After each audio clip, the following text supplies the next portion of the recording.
place value. And in place value, we are talking about how much each digit in a number is worth. It also involves being able to read and write different numbers we come across.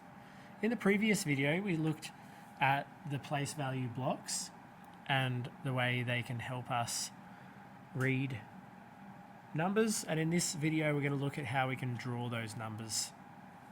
So in this example, our dots are representing the single blocks and our lines are representing the tens, and the squares are representing our flat hundreds.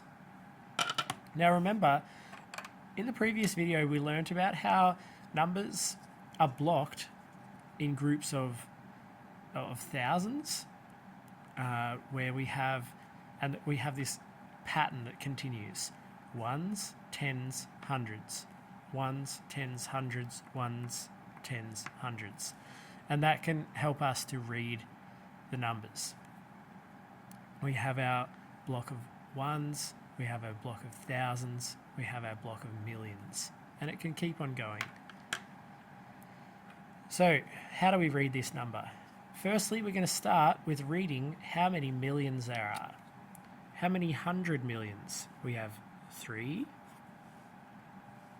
and then we have 1 10 and 6 ones. How would we read this number?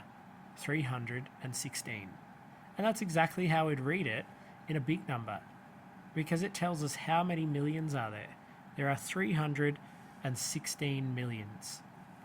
And then we would go on to the thousands. How many thousands are there? First we start with the hundreds. 200, 4 tens makes 40, and 5 ones. How would we read this number? 245, and that's telling us how many thousands. 245,000. And then our last part of the number is our ones. How many hundreds? There's 1. How many tens? There's 2. How many ones? There is 3. How would we read this number? 123. So then we can read this whole number together. We start with the millions. 316 million, 245,123. And that's how we use pictures to help us to read a number.